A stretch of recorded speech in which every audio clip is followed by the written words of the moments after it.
This is East Asia Tonight. Good evening, I'm Natalie Edwards. Tonight's top stories. Political turmoil in Thailand. Once again, the Constitutional Court removing Paetongtarn Shinawatra as Prime Minister for an ethics violation. The focus now shifts to her successor with no deadline set. In South Korea, prosecutors indict former First Lady Kim Keon-hee on bribery charges, while separately, former Prime Minister Han is charged over his backing of a failed bid to impose martial law in the country. And Japan's Prime Minister hails huge potential in ties with India as Prime Minister Modi begins a two-day visit. Dozens of deals lined up with Japanese firms set to pump tens of billions of dollars into India over the next decade. Meanwhile, Tokyo's also looking to ramp up its defenses, seeking to triple spending on drones in a record $60 billion budget request, citing evolving security threats. And consumer price inflation cooling in Japan's biggest city, but expectations remain of further interest rate increases by the central bank.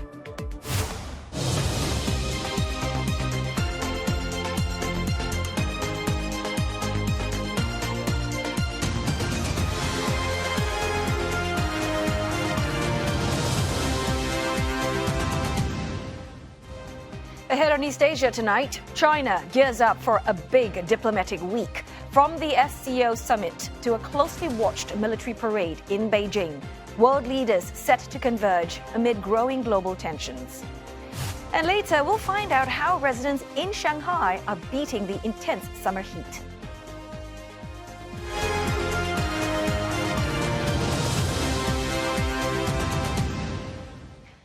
Thailand's Constitutional Court has removed suspended Prime Minister Paetongtarn Shinawatra from power over an ethics violation. The dismissal of Ms. Paetongtarn, who has only been in office for a year, is seen as a massive blow to the Shinawatra political dynasty. The 9-judge panel ruled that she had not upheld the ethical standards required of a prime minister following the leaked phone call with former Cambodian leader Hun Sen in June. In its verdict, the court says that Ms. Paetongtarn's actions hurt national interests, rejecting earlier claims that her conversation with Mr. Hun Sen constituted as a negotiating tactic. Ms. Paetongtarn, addressing the press following her verdict, said that she had carried out her duties with the utmost earnest intentions and called on all sides to help the country move forward. She is the 5th premier removed by the Constitutional Court in 17 years. And to help us understand what this all means, CNA's Saksit Sasombat joins us now from Government House in Bangkok. Saksit, I believe Ms. Paetongtarn, she just held a press conference following the court's decision. What does she have to say? Yes, just indeed, the now ex-Prime Minister Paetongtarn Shinawatra spoke to the press. She basically accepted the verdict, said that whatever she did was with the utmost earnestness, with the interest of the Thai people at heart, and especially with that border conflict, with that border dispute, that she also was doing everything to keep the peace and also protect the lives of Thai citizens, especially at the border. But the court didn't agree, as you said in the introduction, that the conduct that she did there was a violation, that it qualified as a gross violation of ethical and integrity standards. Now, what Ms. Paetongtarn also said is that looking forward, she hopes that all political parties and also all sides of Thailand society are going to come together to not only maintain political stability, what political stability some people might add, and also try to bring the country forward. So this is what just happened. Ms. Paetongtarn has just left Government House, and for the last time as Prime Minister. And Saksit, what has the wider reaction been on this verdict, and what's going to happen from here? Well, this feels familiar, doesn't it? I mean, we have been here last year at this spot a year ago when Prime Minister Srettha Thavisin has been dismissed for the same offense. Now, this is now the second Prime Minister from the same ruling Pheu Thai party dismissed by the Constitutional Court for almost exactly the same offense. What happens next? Now, the scramble to form the next government, to find the next Prime Minister number 32, is on. And we are hearing a lot of different things right now, a lot of different things, a lot of also contradictory things. What we do know is that the cabinet, or rather the remaining caretaker cabinet, is meeting at a hotel nearby to talk about what's next. Ms. Paetongtarn herself is going to the governing Pheu Thai party to thank to her supporters. She's still the leader of the party, but at this point, I'm very unlikely that she will stay in this position. So the question will, of course, be who's going to be the next prime minister. The Pheu Thai party still has one candidate left, that is Chai Kasem Nitisiri, the 77-year-old former justice minister. But however, there are rumors, persistent rumors about his health that are casting doubts about his fitness to take over the government, to take over this country at this extremely tumultuous time. There is also the opposition that is going to, that we are hearing that they are going to take a punt.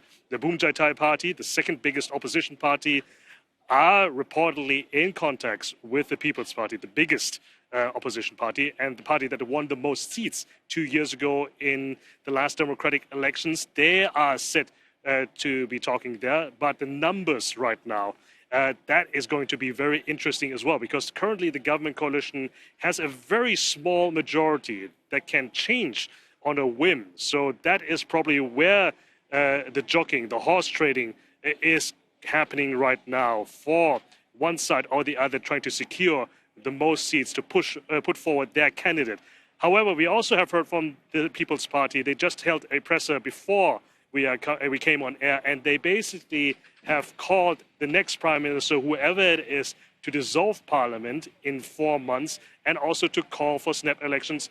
Also, in connection with that, to call for a referendum to reform the constitution in order to find a way out of this deadlock. As you mentioned before, this is the second prime minister that has been dismissed by the Constitutional Court. Basically, the votes that we had 2 years ago have been more or less invalidated. So this is why the People's Party, this is why the opposition is calling for basically a reset at the ballot right now. But it is still very early days. It is still very hard to say where we are going next. What we do know is that Thai politics has yet another chaotic chapter ahead of it, and we don't know what will it be at the end of it, but at least it will never be boring.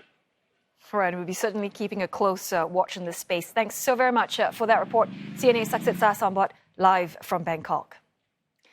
Back to East Asia. A special prosecution team in South Korea has indicted the wife of ousted ex-president Yoon Suk-yeol. A former First Lady, Kim Keon-hee, is facing charges of corruption and bribery, where she's accused of receiving luxury gifts in exchange for business favors in 2022, among other charges. Kim's lawyers have denied the allegations against her. Following the indictment, she apologized for causing concerns and said she would make, quote, no excuses and face trial. It's the first time that the spouse of a South Korean ex-president has been indicted. Kim is currently in jail. Yoon is also behind bars. He was arrested earlier this year on insurrection charges following his failed bid to impose martial law last December. Now, a separate prosecutor team has also indicted former Prime Minister Han Duck-soo on charges of abetting Yoon. He's accused of aiding Yoon by proposing a cabinet meeting before the failed martial law attempt and also of lying under oath. Han has not been detained. A Seoul court earlier this week rejected an arrest warrant for the former Prime Minister after deeming that he is not a flight risk. The Japanese Prime Minister Shigeru Ishiba says that his country sees great potential in cooperation with India. Speaking at a business forum in Tokyo, Mr. Ishiba made those remarks ahead of talks with his Indian counterpart, Narendra Modi. The two sides expected to deepen economic and security relations. このような取り組みを友情と信頼の揺るぎない日本とインドの間で進めていきたい。そのように心から願っておるものでございます。以上述べてきました通り、私たちの間には大きな発展の可能性が広がっております。भारत की विकास यात्रा में Japan हमेशा एक अहम partner रहा है। Metro से लेकर मैन्युफैक्चरिंग तक,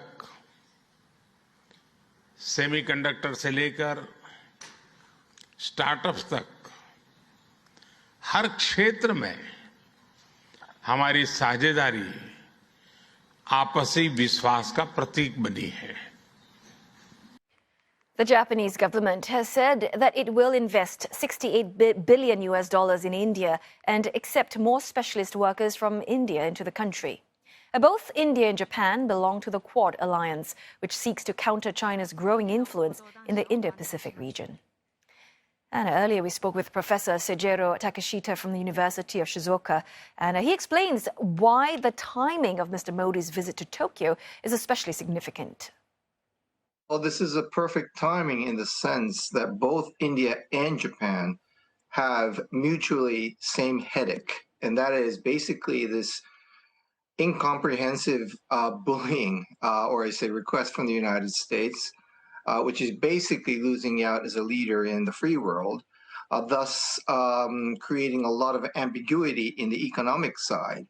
And also on the security side, both Japan and India are getting a threat from China. Now, threat from China is obviously not only the economic side, but the military side as well. So obviously there are lots of things that India and Japan have in common, which they can incorporate to basically ward off their headaches.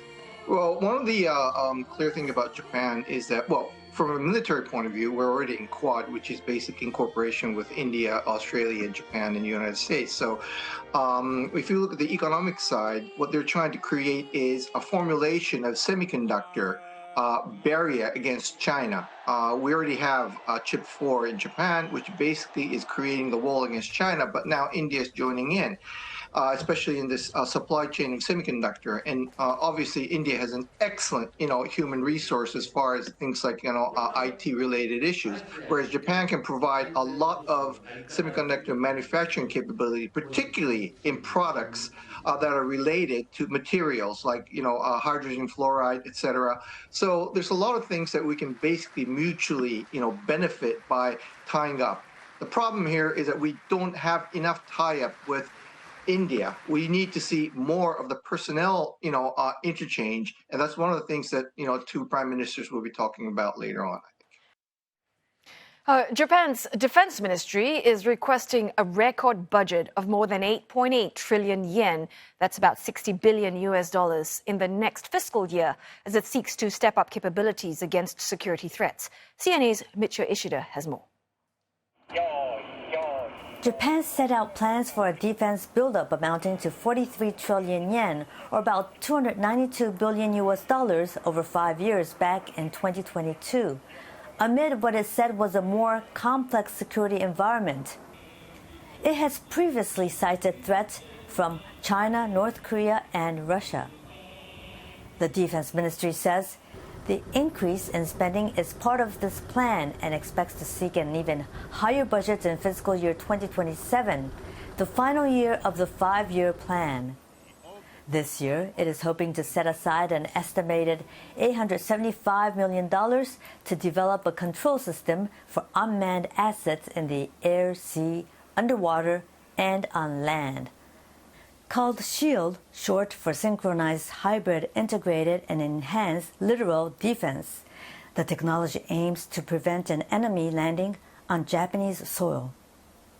With Japan's Air Self-Defense Force set to be restructured into the Air and Space Self-Defense Force, the spending will also go towards a new defense communications satellite.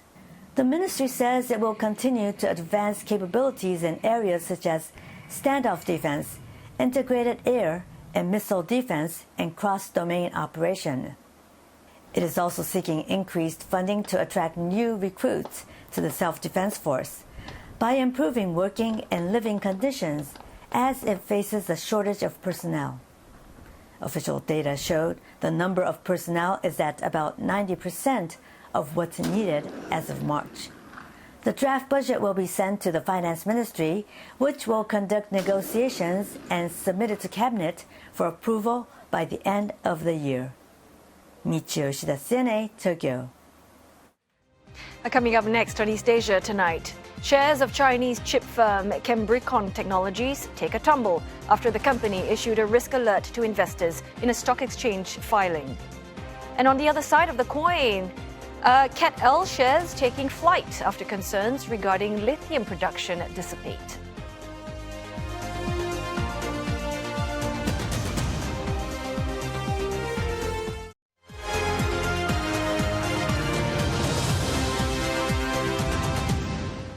Hello there. Good to have your company on East Asia tonight. You are just in time for some business news with Olivia Marzuki, who has been busy tracking a whole slew of economic data across the region, including CATL.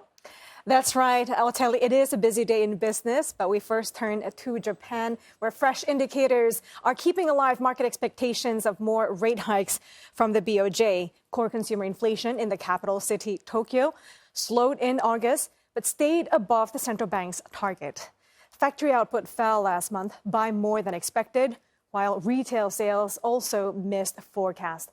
Japanese equities lost ground, erasing yesterday's gains. Strong August rally made way for profit-taking on the final trading day of the week and of the month.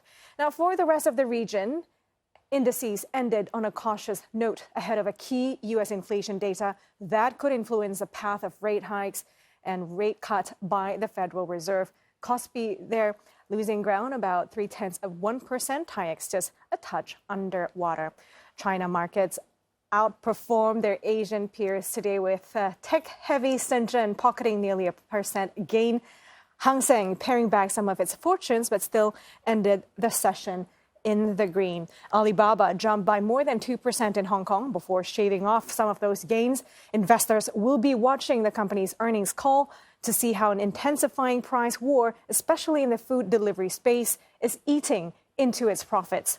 Rival JD.com posted food delivery losses that were bigger than expected, and Meituan warned of bigger losses amid irrational competition. China is looking to cool its red-hot AI race. Beijing says it will prevent excess competition and push provinces to build AI in a coordinated and complementary manner, even as it seeks to turn the technology into a key pillar of the economy.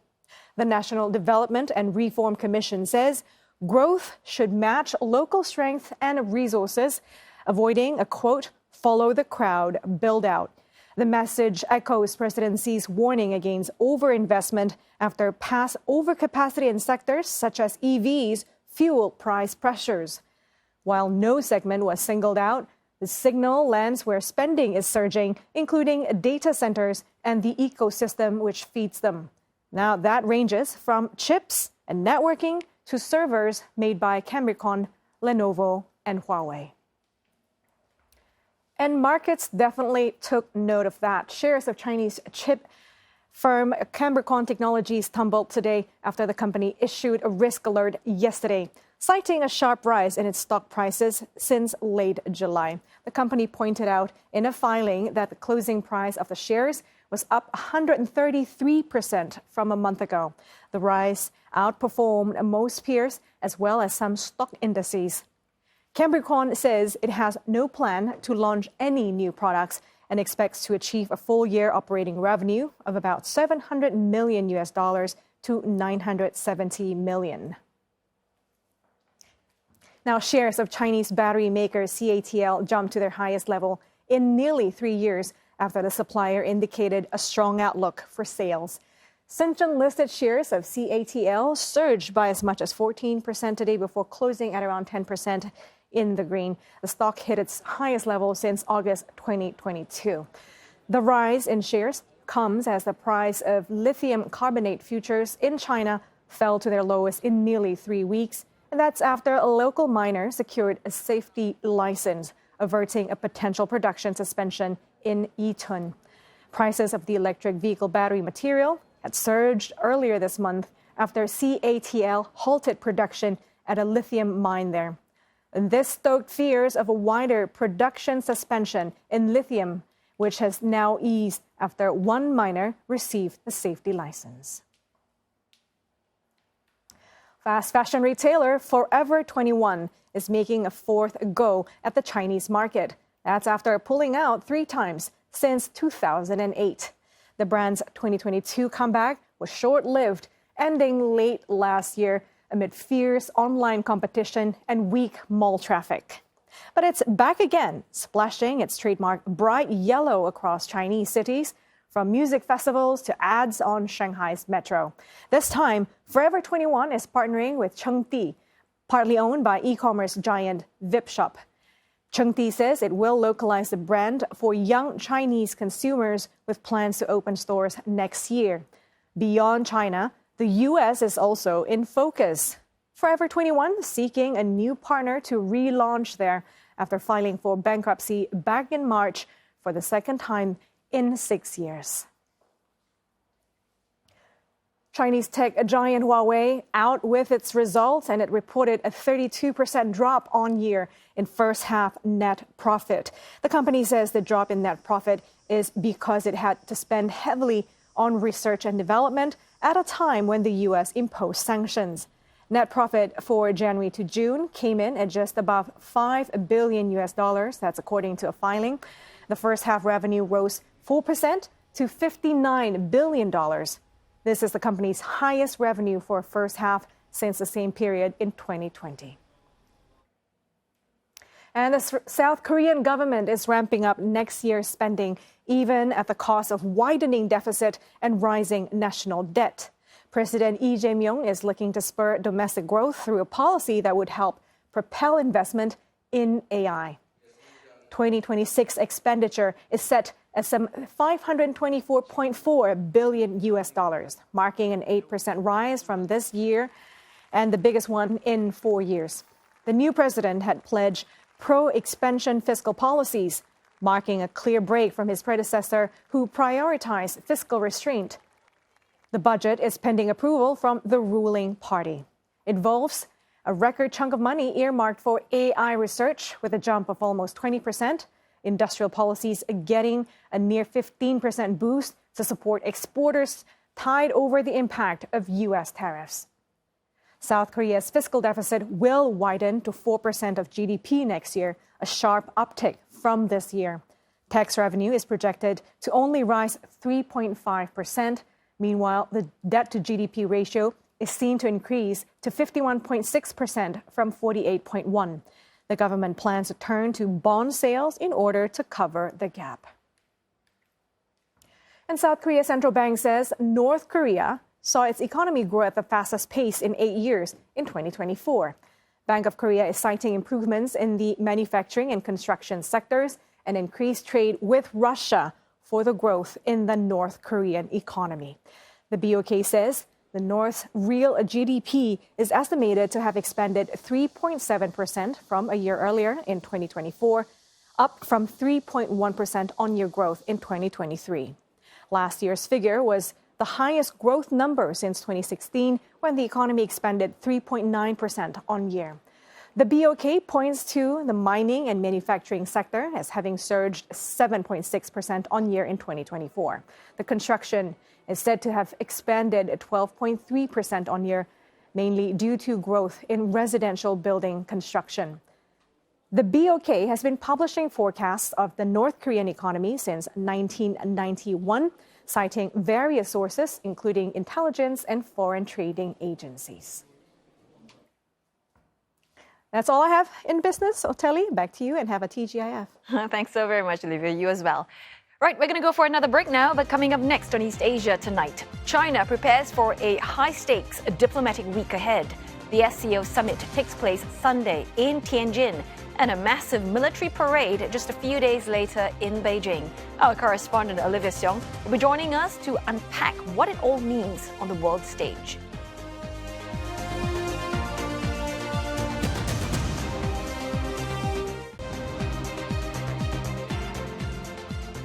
This is East Asia Tonight, and here are the headlines we're following.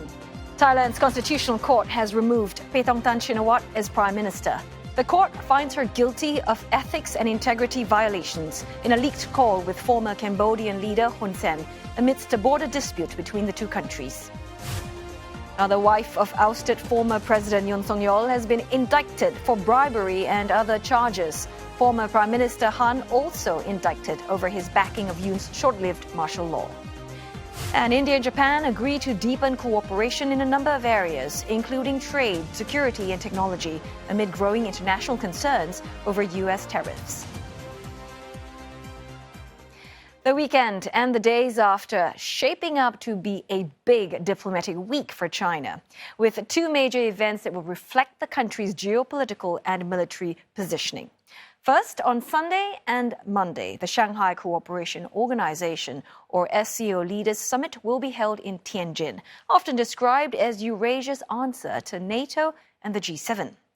And then on Wednesday, a military parade in Beijing to commemorate the 80th anniversary of the end of World War II after Japan's surrender. Now, leaders from more than 20 countries and heads of 10 international organizations will be attending the summit in Tianjin. The Tianjin summit is set to be the SCO's biggest leaders gathering yet, and it includes Indian Prime Minister Narendra Modi, who will be making his first visit to China in 7 years. And later, some of the leaders will join President Xi Jinping in Beijing as he presides over a parade of battle-ready weapons and troops. This will mark the first military parade in the Chinese capital since 2019. Confirmed guests include Russian President Vladimir Putin and North Korean leader Kim Jong-un. The two events are taking place amid a highly volatile global geopolitical landscape as the wars in Ukraine and the Middle East continue to rage on. Closer to home, China's rising military might is rippling across the East and South China Seas, even as it remains locked in an extended tariff truce with the U.S. Now, one key question facing the SCO summit: can the group move beyond displays of unity and find common ground on today's global flashpoints? Deborah Wong with a report. What started as the Shanghai Five in 1996 between China, Russia and 3 Central Asian nations to manage military trust in border regions has doubled in strength to become today's Shanghai Cooperation Organization. The 10 members now include 4 of the world's top nuclear powers and are spread across Central, South Asia and the Middle East. This year, Southeast Asian leaders from Indonesia and Malaysia will be at the summit, drawn by closer trade ties with China. But observers say they are expected to be cautious, wary of a forum dominated by Beijing and Moscow.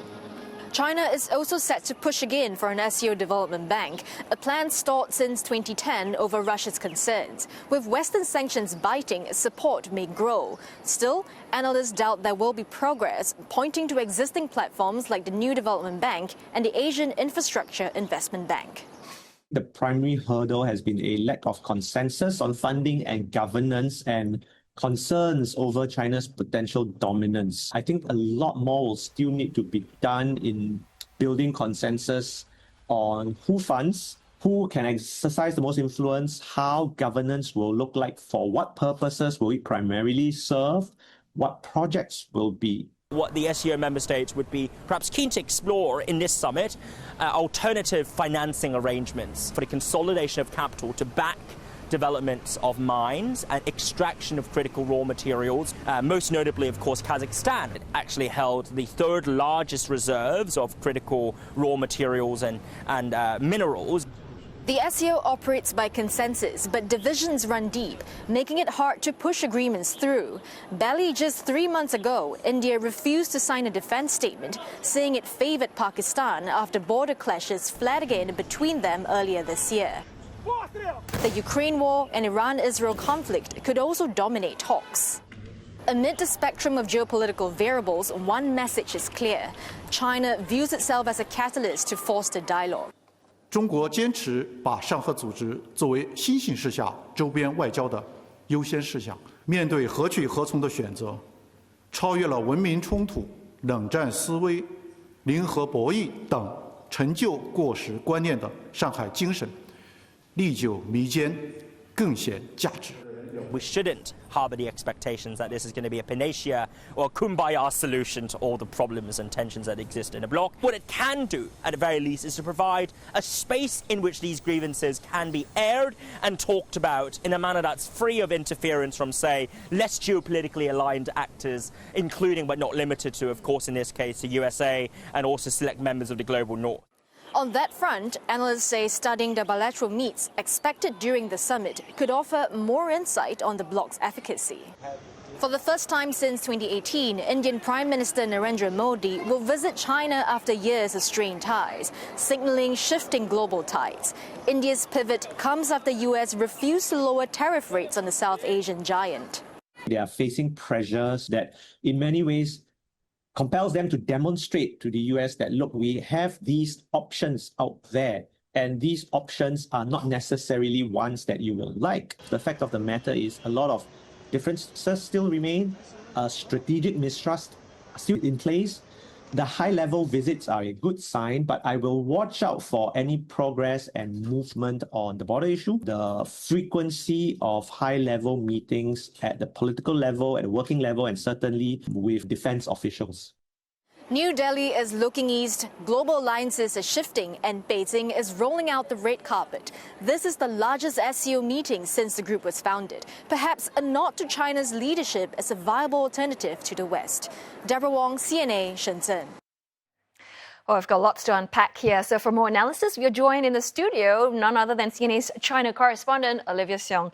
Well, thanks for being here today on a Friday, no less. We have a lot to talk about. a lot. And let's just start things off with the timing of these two big events. It's not a coincidence, is it? Yeah, I mean, some might say that, it's China's turn to host the SCO Leaders Summit and it coincides with this World War II anniversary. But as with many things in China, the timing is hard to say that it's a coincidence. Just look at the location of where these two events are taking place. The SCO in Tianjin, that's just over 100 kilometers away from Beijing and about a 2-hour drive without traffic. And we already have been warned by organizers and the people you talk to, the journalists are all prepared that the jams, the roads are going to be with pretty bad traffic because many of these leaders are going to be going from Tianjin to Beijing to attend both events. But beyond that, I mean, the dates also making it easy, the location making it easy for leaders to attend these two huge diplomatic events for China. But also significant is the geopolitical context which this is happening under. It's a big moment for China. Analysts have said it will be a chance for China to strengthen ties with countries that are in attendance, but more importantly, a message that China gets to send its narrative that perhaps it's able to have friendly countries amid tensions and pressure from the West. And speaking of the timing of this all, who shows up, who doesn't, also sort of tells its own story. So let's talk about the guest list. Yeah, so with the SCO, this is, as we heard there, the biggest ever Leaders Summit that's going to take place. More than 20 leaders in attendance. I recall covering in 2018, the last time that China hosted the SCO Summit in the eastern coastal city of Qingdao. That was more focused on the member states. And you didn't have as many, observers or, dialogue partners in attendance. This time on the guest list, what's interesting are the many Southeast Asian nations that are in attendance. We're talking about Malaysia, Indonesia, Vietnam, Cambodia, and then from the SCO, many will then attend the World War II parade. But what's clear also from the guest list are who is not on the guest list, the absence of leaders from major Western countries at the World War II parade. We're going to see Russian President Vladimir Putin, North Korean leader Kim Jong-un. Analysts I've been speaking to say that what seems to be clear is a growing narrative and this desire from China to portray itself as a champion of developing countries, as we have seen many who are going to be in attendance, or as they would call it, the global south, as an alternative to the Western-led global order as we've seen in the past. We also want to mention, though, specifically Indian Prime Minister Narendra Modi's visit. Yes, this is going to be the first time he's visiting in 7 years, but he's only attending the SCO and not the World War II parade. And observers are saying that this points to perhaps a more flexible kind of diplomacy by global South countries where alignment and interest can shift. If you recall, actually, Prime Minister Modi didn't attend the SCO summit last year because of strained ties with China. But now they are seeing some sort of alignment given those tariffs from the US hitting both sides. And so the big question then is, yes, there is alignment now, but that also doesn't make the existing issues like that border dispute between India and China disappear. Maybe tensions have cooled, but how much is it going to translate to tangible outcomes? Very, very interesting what you've mentioned, Olivia.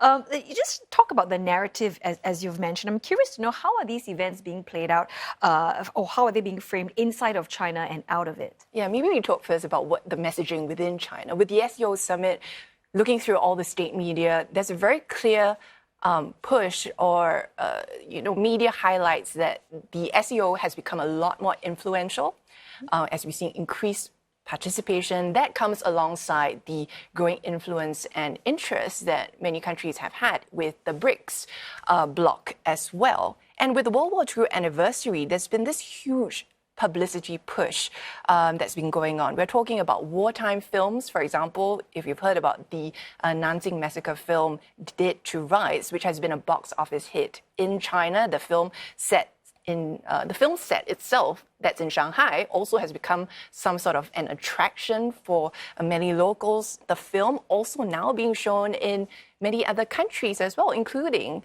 the US, Canada, Australia, Singapore, Malaysia. And we've seen a lot of social media buzz. Yesterday, we had the first of 3 news conferences that are being held ahead of this huge parade today. We also saw another press conference being held. And what's clear is this narrative as well. Chinese officials continuing to repeat that this is an opportunity for China to share its view of how it sees World War II history. Have a listen.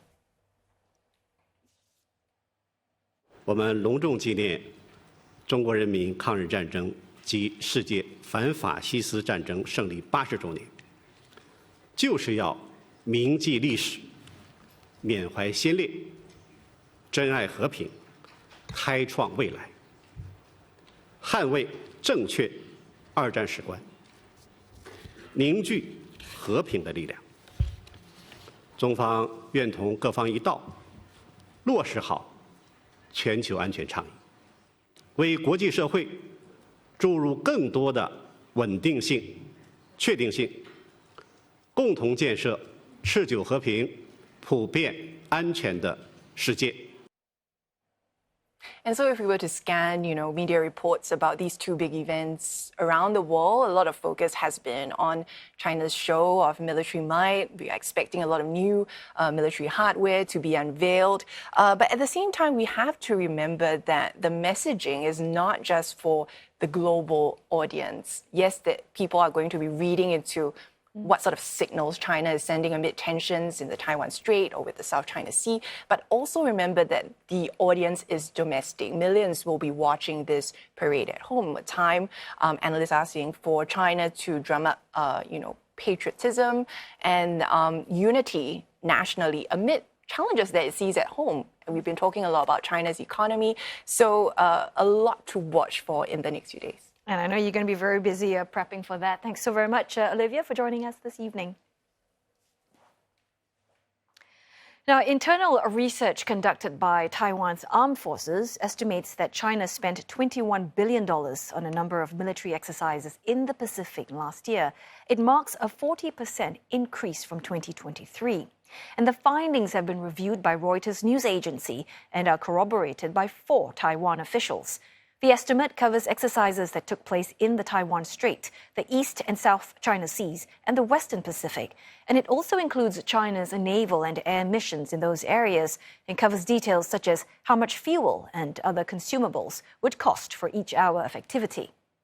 Taiwan's defense ministry, in response to that report, did not address the spending and estimates. It did tell Reuters, though, that Beijing's growing military expansion undermines peace and stability in the Indo-Pacific region. Neither China's defense ministry nor its Taiwan Affairs Office have commented on the findings. China budgeted more than $230 billion in defense spending for last year. Beijing does not provide a breakdown of how the money is being spent, leaving observers to believe that the number could be underreported. Now, U.S. Senator Roger Wicker, the chairman of the powerful Senate Armed Forces panel, has arrived in Taiwan to discuss security matters and meet with the island's president, William Lai.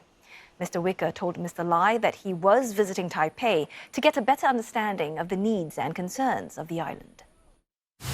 We stand here to re-emphasize the partnership and the security friendship agreement that the United States has had with Taiwan for some decades. His visit comes at a time of rising tensions between Taiwan and China. China's foreign ministry, in response to the senator's visit, says it firmly opposes any official exchanges between the U.S. and Taiwan. Beijing views the island as its own territory and urged the U.S. senator last month to cancel his trip. Well, the U.S. Senate is slated to meet in the coming week to consider the annual budget for national defense, one that is worth nearly $1 trillion. Mr. Wicker said that this year's bill would see provisions added for Taiwan, but did not elaborate. Washington, despite its lack of formal ties with Taipei, is its most important international backer and is bound by law to provide Taiwan with weapons to defend itself. Well, coming up next on East Asia tonight, Indian Prime Minister Narendra Modi in Tokyo for an annual summit, eyeing deeper strategic ties amid a tariff fallout with the U.S. We'll speak with our Japan correspondent for the very latest.